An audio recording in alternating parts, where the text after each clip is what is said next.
Jonathan Kuminga just sent a serious message. Warriors fans are furious with Steve Kerr for letting Kuminga rot on the bench for the playoffs after his breakout performance in tonight's blowout loss in Minnesota. But can Kuminga actually help the Warriors win against the Timberwolves with Steph out? Well, in today's video, I'll break down the lone bright spot we saw in a disaster of a game, and we'll look at the impact that JK could have moving forward in the series. But first, I need you to hit subscribe. I'm Arthur Ballesteros. This is Warriors Digest. We bring you daily videos breaking down everything going on with the Warriors. And not a lot going on tonight on offense here. The Warriors get blown out by the Timberwolves, 117-93. Not in it from the beginning. Went 5 minutes without scoring to open the game. Got into a 13-0 deficit.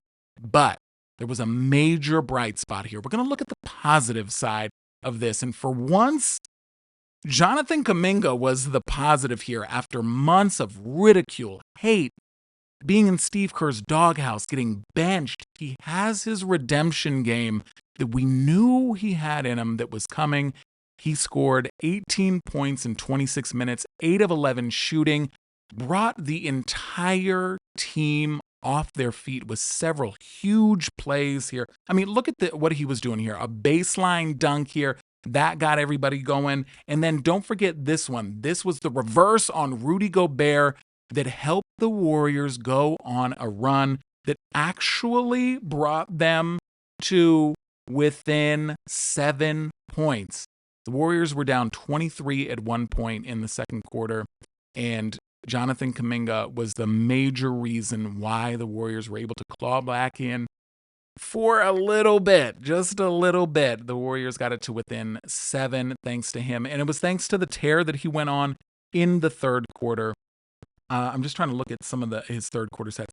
8 points, 3 rebounds, 3 of 4 on his field goals, 1 of 1 on threes during the third quarter alone. And I mean, look at his shot chart. He's getting to the paint, something that we're not seeing anybody else on the Warriors do. The Warriors and a lot of their losses have just been dying at the three-point line because nobody can get inside. Well, Kuminga did it. He was able to score efficiently inside tonight and even hit that three as well. And there was a lot. I mean, I'm going to give you, look, here are some of the big points here with Kuminga and the way that he looked tonight and what was different. I mean, it was the confidence. For the first time since he was back from his injury, you actually saw him confident out there. He got into rhythm. His scoring was efficient. He hit his first 6 shots, and he's showing that his jumper is actually looking a little bit better. I mean, it's smoother. He's squaring up. It's got better arc. He's taking his time there, and then just delivering with what we know he can do, which is the dunking, the slashing, the cutting. But just also good to see him hit that corner 3, and he just energized the team when they really needed it. He was their only downhill threat. He was using his athleticism to draw fouls, attack the rim, even though he was having a little bit of trouble at the free throw line. I mean, let me bring up his stats again here because 1 of 4 on the free throw line, but he was getting into the paint. And look, I have been the biggest Jonathan Kuminga critic for a long time now, but we have to give him his praise where it is due. But can it translate to winning? Steve Kerr continues, to say up until tonight that, he just doesn't work with Jimmy on the floor, doesn't work with Draymond, but they were forced into action together. Still, not translating to winning yet, but this is a boost here. We finally got Kuminga with some confidence back, and that's something that we are desperately going to need. But I mean, Warriors fans, I think that they are rightfully upset right now at Steve Kerr for letting him rot on the bench for so long here.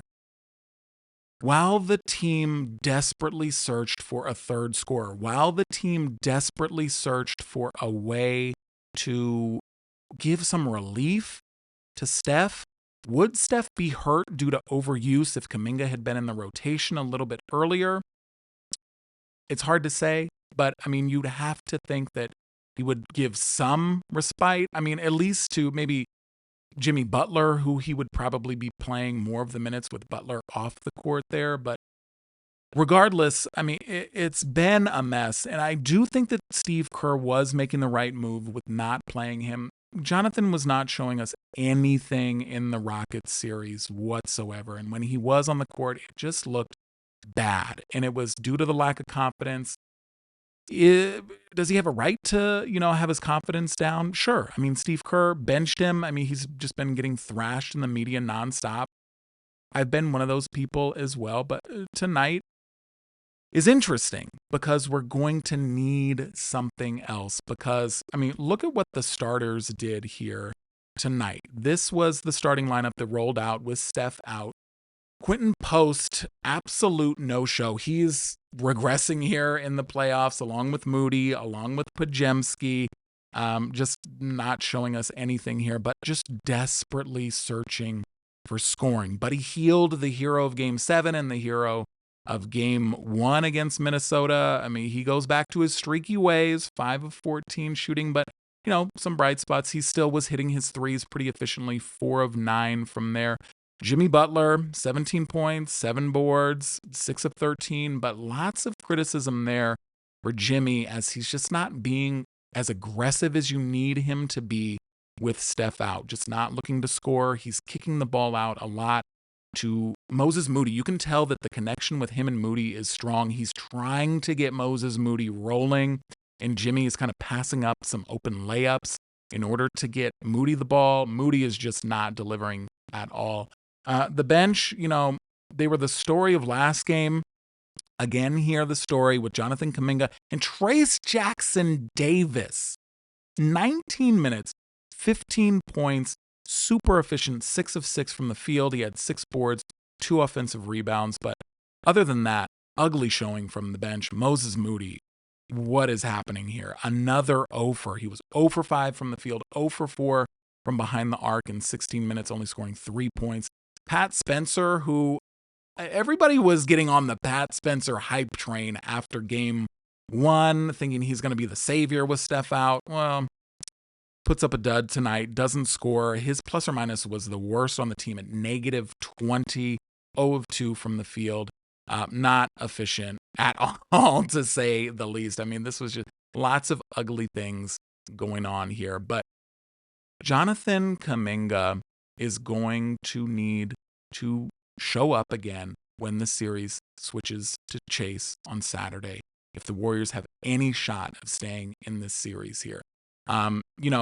He still needs to improve some of his decision-making under pressure, especially, when the defense is collapsing on him. But I do think that the most important takeaway from tonight, Jonathan Kuminga has earned some trust back from Steve Kerr, and rightfully so.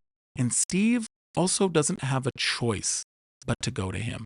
Jonathan Kuminga has the potential, if his confidence is right, if his head's in the right place, to be a difference maker in this series, especially with Steph out. You've got 2 games at Chase. You're coming back home. You're going to have the crowd on your side. You're going to need big plays like we saw tonight from Kuminga to get the crowd into this, to give the Warriors any hope of winning. Because I do think that there are some bigger issues here with Anthony Edwards. And I mean, I talked about this in a video that I made earlier here. But, we saw Ant go down with the ankle. Ant is not right. Look at his shot chart. He's missing, I don't know if you can see too well there. He's missing point-blank layups because he is afraid to push off on that injured ankle.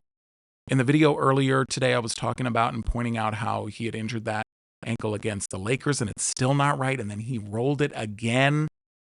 Ant's not right. And the Warriors have an opportunity to at least try to stay in this series with Ant a little chipped up. Kuminga maybe getting his confidence and showing he can be productive at the right time. And maybe we can hang around long enough to stay in this series to get Steph back. That's what the hope is. But again, tonight, a disastrous showing. I'm trying to find some positives here, and this is a big positive, and it's something that we've all been waiting for months. So you tell me your thoughts down in the comments. Do you think Kuminga shows up in Game 3? Can he repeat this performance? I want to hear from you.